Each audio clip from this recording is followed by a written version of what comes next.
भाऊजी लवकर चला, पावसाचा काही भरोसा नाही. वहिनीने पाठीमागून आवाज दिला.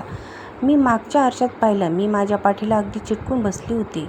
तिच्या श्वासाची ऊब माझ्या पाठीला जाणवत होती आणि नकळत एक अनामिक ओढ निर्माण झाली होती. एका हॉटेलसमोर मी बाईक थांबवली. थांबा वहिनी, जेवणाचं पार्सल घेतो, असं म्हणत मी खाली उतरलो. हे काय भाऊजी, घरी जाऊन बनवलं असतं ना, उगाच पैसे कशाला, त्या म्हणाल्या. मी त्यांच्याकडे हसून पाहिलं. तुमचं अंग दुखत असेल, घरी जाऊन पुन्हा स्वयंपाक करायला त्रास नको तुम्हाला. पुण्यातलं वातावरण असं आहे की कधी पाऊस येईल सांगता येत नाही आणि मग भूक पण लागते, मी म्हणालो. माझे शब्द ऐकून त्यांच्या चेहऱ्यावर एक गोड हसू आलं. त्यांच्या डोळ्यात एक वेगळीच चमक होती आणि मी पार्सल घेऊन परत आलो. बाईकवर बसलो.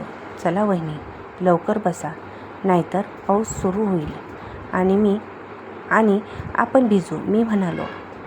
त्या माझ्या पाठीमागे पुन्हा तशाच बसल्या आणि आम्ही बाईक सुरू केली. पुण्याच्या रस्त्यावरून जाताना हवेत पावसाचा सुगंध पसरला होता. शनिवार वाड्यावरून पुढे आलो आणि रिमझिम पाऊस सुरू झाला. सुरुवातीला हलकासा पाऊस होता, पण जसं जसं आम्ही पुढे जात होतो तसा तसा तो वाढत होता. थंड वाऱ्यासोबत पाऊस आमच्या चेहऱ्यावर येत होता. पावसापासून वाचण्यासाठी वहिनी माझ्या आणखी जवळ आल्या. त्यांच्या हाताची पकड माझ्या कमरेवर घट्ट झाली. प्रत्येक स्पीड ब्रेकरवर आमचे शरीर एकमेकांना अधिकच चिटकत होते. बाईकच्या आवाजाव्यतिरिक्त आमच्या हृदयाचे ठोके एकमेकांना ऐकू येत होते. पाऊस खूप वाढतोय भाऊजी, बाईक चालवायला त्रास होतोय का, वहिनी हळू आवाजात म्हणाल्या. त्यांचा आवाज थरथरत होता.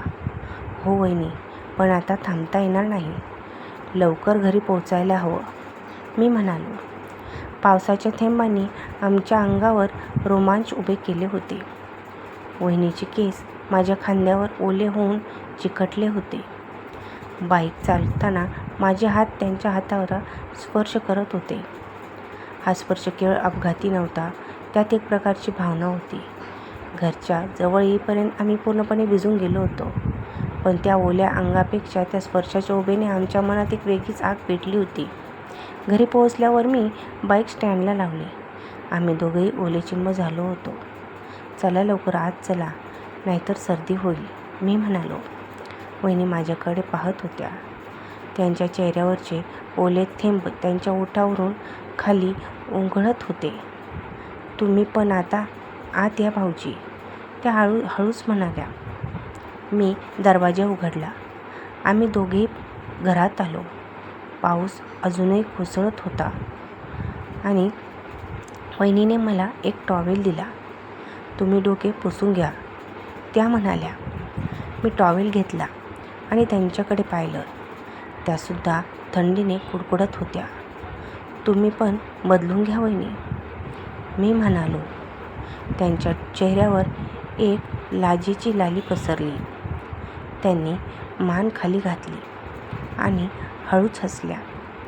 त्यांच्या डोळ्यात एक वेगळेच भाव होते, जे आमच्यामधील वाढलेल्या जवळीकीचे साक्ष देत होते. रात्रीची वाढलेली जवळीक. जेवणानंतर आम्ही दोघेही हॉलमध्ये बसलो. बाहेर अजूनही पाऊस रिमझिम सुरू होता आणि पुण्यातल्या जूनच्या थंड वातावरणाने एक वेगळी शांतता तयार झाली होती. टीव्हीवर काहीतरी सुरू होतं, पण आमचं लक्ष त्यात नव्हतं. आम्ही एकमेकाकडे पाहत होतो आणि आमच्या डोळ्यात एक नवीन चमक होती. आजपर्यंत मनात दडलेली भावना आता बाहेर येत होत्या. भाऊजी, आज तुम्ही खूप काळजी घेतली माझी, वहिनी हळूच म्हणाल्या. तुम्ही नसता तर मला एकटं वाटलं असतं. त्यांच्या त्या बोलण्याने माझ्या मनात एक वेगळीच भावना निर्माण झाली. तुम्ही माझी वहिनी आहात, काळजी नाही घेणार तर कोणाची, मी हसून उत्तर दिलं. माझ्या बोलण्यावर त्या हसल्या आणि हळूच माझ्या जवळ सरकल्या. त्यांच्या स्पर्शाने माझ्या शरीरात एक वेगळीच लहर उमटली.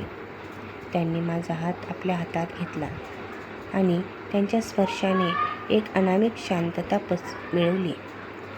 तुमचं असलं खूप छान वाटतं भाऊजी, त्या म्हणाल्या. त्यांच्या डोळ्यात पाहिल्यावर मला कळलं की आमच्यात एक नवीन नातं तयार होत आहे. ते नातं फक्त एका वहिनी आणि भावाचं नव्हतं, त्याहूनही अधिक होतं. मी हळूच त्यांचा हात दाबला. वेळ कसा गेला कळलंच नाही. आम्ही एकमेकांशी बोलत राहिलो, आमच्या भावना व्यक्त करत राहिलो. आमच्यातलं अंतर कमी होत होतं.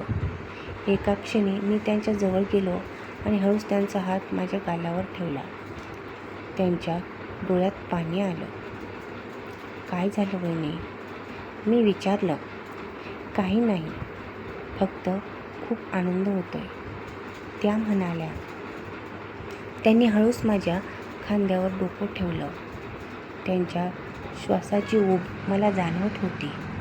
आम्ही एकमेकांच्या खूप जवळ आलो होतो.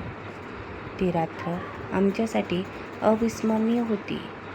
बाहेरच्या पावसाने वातावरण थंड केले होते, पण आमच्यातील भावनांनी ते गरम केले होते. भाऊ दूर असल्यामुळे त्या दिवशी आम्ही दोघेच होतो आणि आमच्यामध्ये कोणीही नव्हतं. त्या रात्री आम्ही एकमेकांचे झालो.